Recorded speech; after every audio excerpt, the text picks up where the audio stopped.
Good morning children. आज हम lesson 3 देखेंगे, आवर नेबर्स। नेबर यानी कौन? जो हमारे आस पड़ोस में रहते हैं उनको हम नेबर्स कहते हैं। तो अभी यहाँ पर पृथ्वी पे इस प्लैनेट पे हमारे नेबर कौन है? तो यहाँ पे हम इस लेसन में ये देखने वाले हैं। Who are the earth's neighbours? Earth के नेबर कौन है? अर्थ के पड़ोसी कौन है? So see, the sun, the moon and the stars are its neighbours. तो पृथ्वी के सूरज, चांद और जितने भी हमें तारे दिखते हैं ये सारे क्या है? नेबर्स है हमारे पृथ्वी के। The sun shines brightly during the day time. हम सबको पता है दिन में हमें क्या दिखाई देता है? सूरज दिखाई देता है और वो ब्राइटली चमकता है। At night we see the moon and the stars twinkling in the sky. तो हमें रात में क्या दिखाई देता है? रात में अंधेरा होता है और आकाश में हमें चांद दिखाई देता है और तारे चमकते हुए दिखाई देते हैं। Let us learn more about the earth's beautiful neighbours. तो अभी हम क्या एक एक के बारे में इंफॉर्मेशन लेंगे। See the pictures. The sun is the source of life. तो हमारे पृथ्वी पर ये जो जीवन है, पृथ्वी ये एक ही प्लैनेट है जिस पर जीवन है और वो भी ओनली बिकॉज ऑफ दिस सन। सन की रोशनी, हीट की वजह से ये क्या है? जो सोर्स है लाइट का, लाइफ का पृथ्वी के लिए, ये कौन है? सन है। The moon is the earth's only satellite. Moon कौन है? पृथ्वी का सैटेलाइट है। सैटेलाइट बोले तो ऐसा मशीन जो किसी प्लैनेट के आजू बाजू में कंटिन्यूसली घूमती रहती है। तो मून क्या है? अर्थ का एक नेचुरल सैटेलाइट है, आर्टिफिशियल नहीं तो नेचुरल सैटेलाइट है। The star shines brightly in the sky. और रात में हम देखते हैं कि तारे चमकते हैं क्योंकि उनको खुद की लाइट होती है। मून को खुद की लाइट नहीं होती है लेकिन स्टार्स को उनकी खुद की लाइट होती है और वो रात में चमकते हैं। तो वन बाय वन हम सबकी इन्फॉर्मेशन लेंगे। तो first of all the sun. The sun is a star. Sun क्या है? एक बड़ा सा स्टार है, बड़ा सा तारा है। It is like a big ball of hot gases. तो वो कैसा है? एक बड़ा सा बॉल है, एक बड़ा सा चेंडू है। किसका? हॉट गैसेस का, गर्म गैसेस का।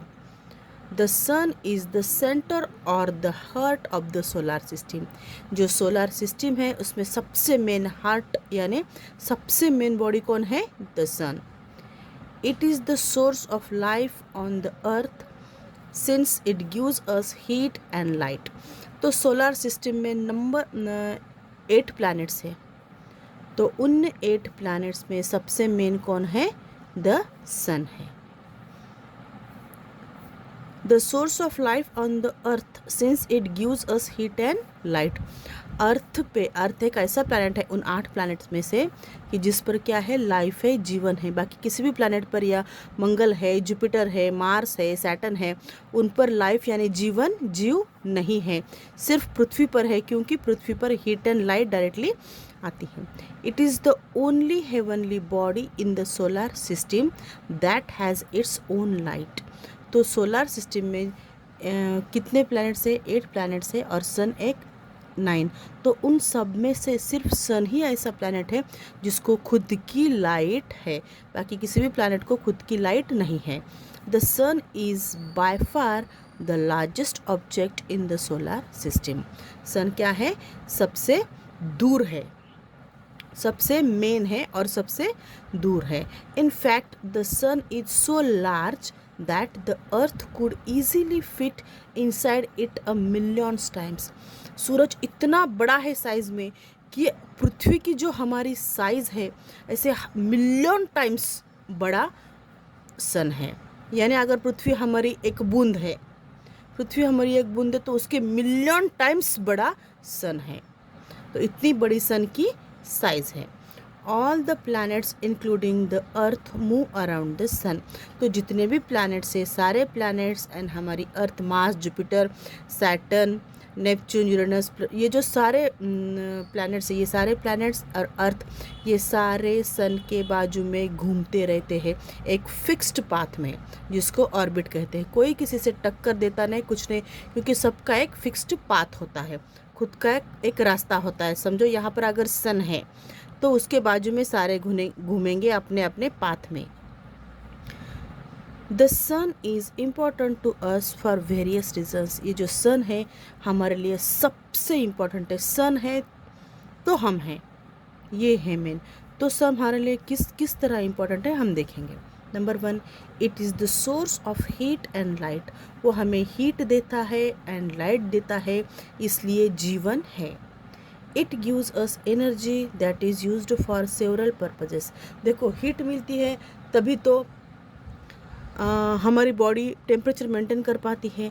लाइट मिलती है इसलिए हम सब देख पाते हैं।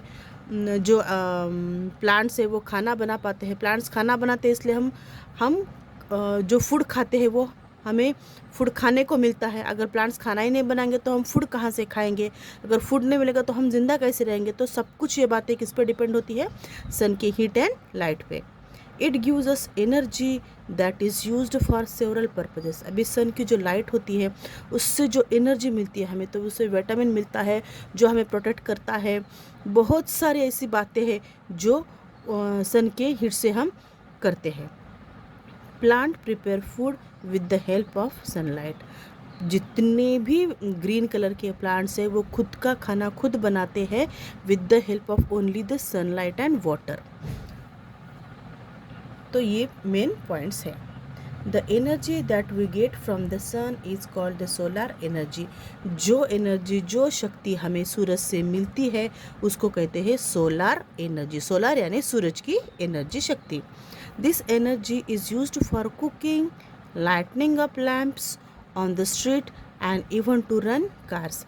अभी ये जो एनर्जी है हम किस किस के लिए यूज़ करते हैं? कुकिंग के लिए भी यूज़ करते हैं, खाना बनाने के लिए, lightning up lamps on the street and even to run cars. यानी अभी सोलर प्लांट्स लगाए हैं, जैसे कि आप देखते होंगे रास्ते पर प्लांट्स होते हैं, सोलर के लाइट्स होते हैं जो क्या करते हैं, दिन में पूरी सूरज की रोशनी एब्सॉर्ब कर लेते हैं और रात में उसी एनर्जी से लैंप चलते हैं।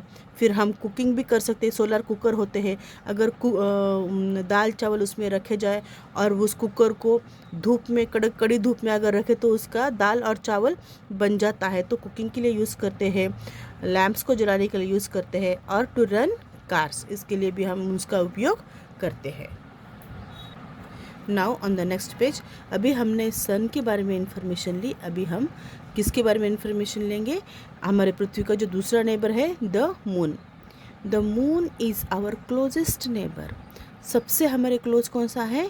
क्लोज यानी नज़दीक कौन है? तो मून है। It is round in shape. उसका शेप कैसा है? राउंड है। The moon is smaller than the sun. तो मून की जो शेप है वो बहुत छोटी है सूरज के हिसाब से। लेकिन जब हम आकाश में अगर देखें तो हमें दूर से सूरज भी छोटा ही नज़र आता है, और ऊपर देखें तो आसमान में चांद भी उसकी जैसा नज़र आता है। क्यों?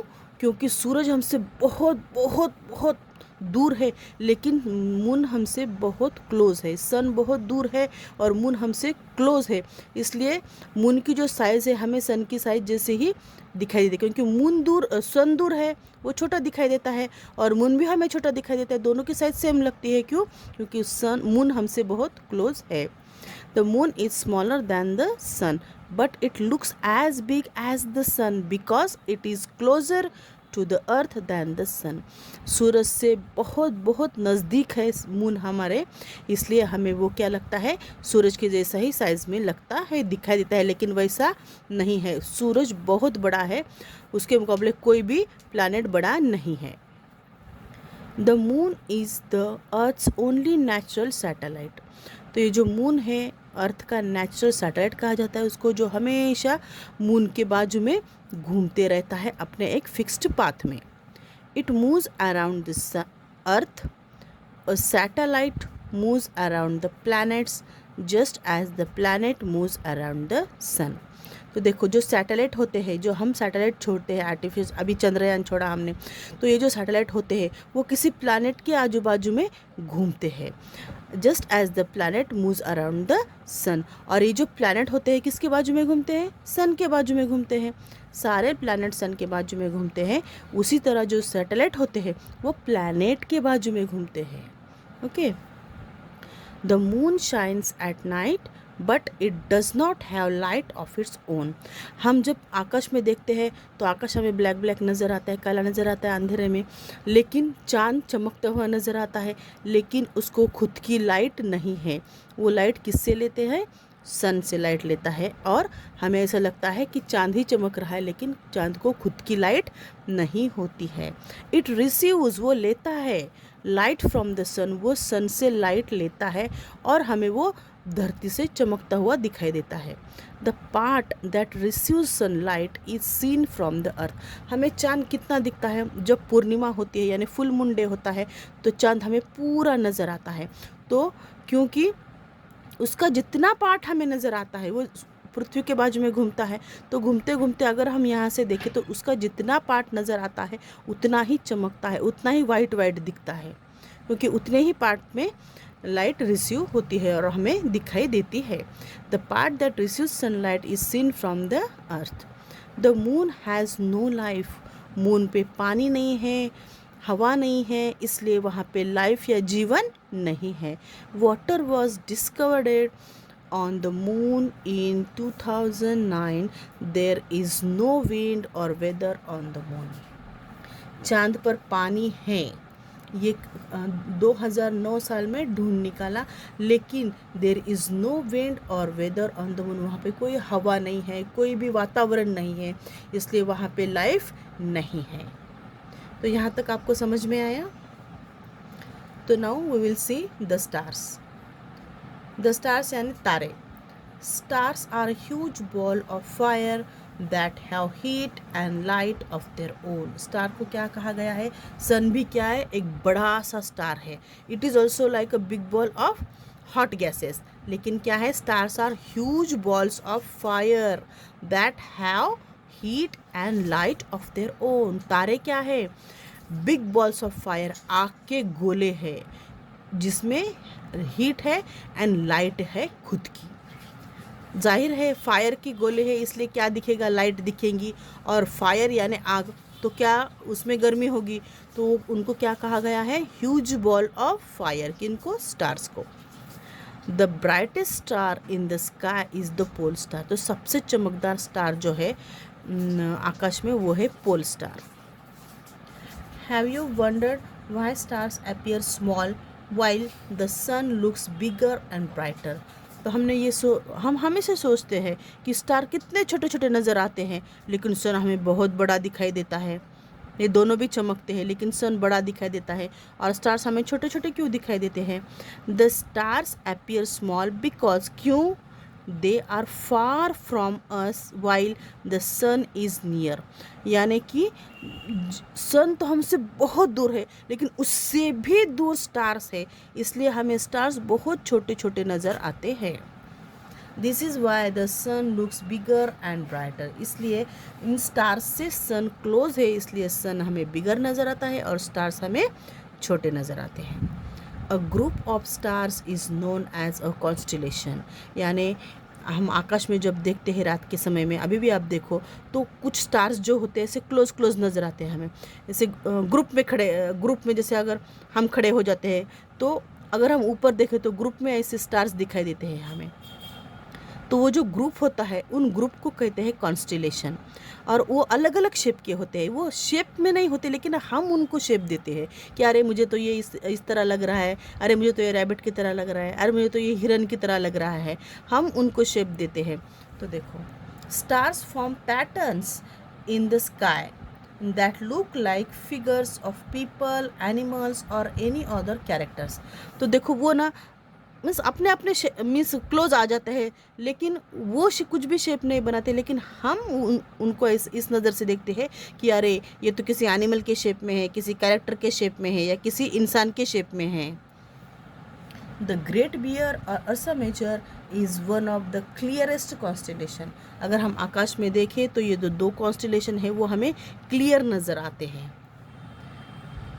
It is the third largest constellation in the sky. Some other constellations or clusters of stars are the Scorpius यानी the Scorpion and the Leo the Lion। तो देखो ये ग्रेट बियर की शेप की तरह हमें भालू की शेप की तरह एक नज़र आता है, और दूसरा जो है किसी बिच्छू की शेप की तरह नज़र आता है हमें, और जो मेन है और लॉयन की शेप की तरह नज़र आता है। ऐसे हमें अलग अलग शेप के कॉन्स्टलेशंस आकाश में नज़र आते हैं। आपको समझ में आया? फिर the sun, the moon and the stars. तो ये sun, moon and the stars ये क्या है? हमारे नेबर्स है, हमारे पड़ोसी है, शेजारी है। ओके, तो आपको समझ में आया? Thank you, have a nice day.